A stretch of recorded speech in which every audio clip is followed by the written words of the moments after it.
एक बार की बात है।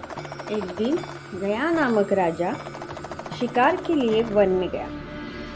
वहाँ एक हिरण का शिकार करने के लिए राजा उस हिरण के पीछे घने जंगल गया। वह हिरण एक पेड़ के पीछे अपनी जान छुपा गया। राजा को पेड़ के पीछे हलचल सुनाई दी। उसे लगा कि वही हिरण है, इसलिए राजा ने तीर चला दिया। लेकिन वह तीर लगने के बाद जो आवाज़ आई वह एक ब्राह्मण की थी। राजा तुरंत ही दौड़कर गया। जाकर देखा एक ब्राह्मण तपस्या कर रहा था। गलती से उसे ही मार दिया।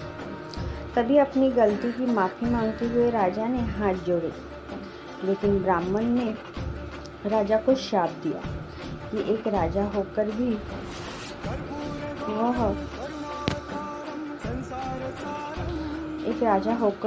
असुर जैसा व्यवहार, इसलिए मैं तुम्हें श्राप देता हूँ कि तुम इसी क्षण असुर बन जाओगे।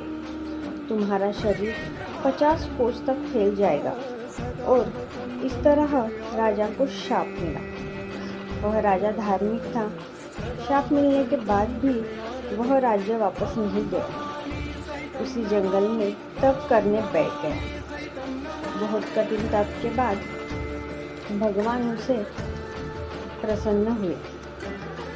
उसे वर मांगने को कहा।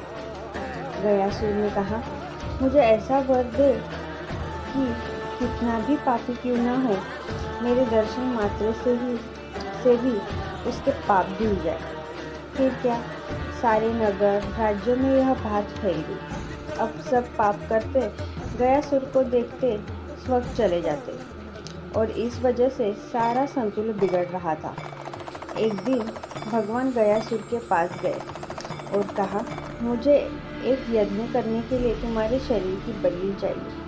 गयासुर ने कहा, भगवान, मैं अपना पूरा शरीर स्वयं ही त्याग दूंगा, लेकिन मेरी एक इच्छा है, मेरा ये त्याग व्यर्थ ना जाए, इसलिए मुझे एक वरदान दे कि मेरे दर्शन मात्र से ही सारे पितरों का उद्धार हो जाए। जो पिंडदान ना कर सके बस मेरे सामने हाथ जोड़कर यह कह दे कि मेरे पितरों को मोक्ष मिल जाए और उनके पितरों को मोक्ष मिल जाए। भगवान ने तथास्तु कह उसकी यह इच्छा पूरी की। इसलिए आज भी गया जी में पिंडदान करने से सारे पितरों को मोक्ष मिलता है। जय श्रीमन नारायण।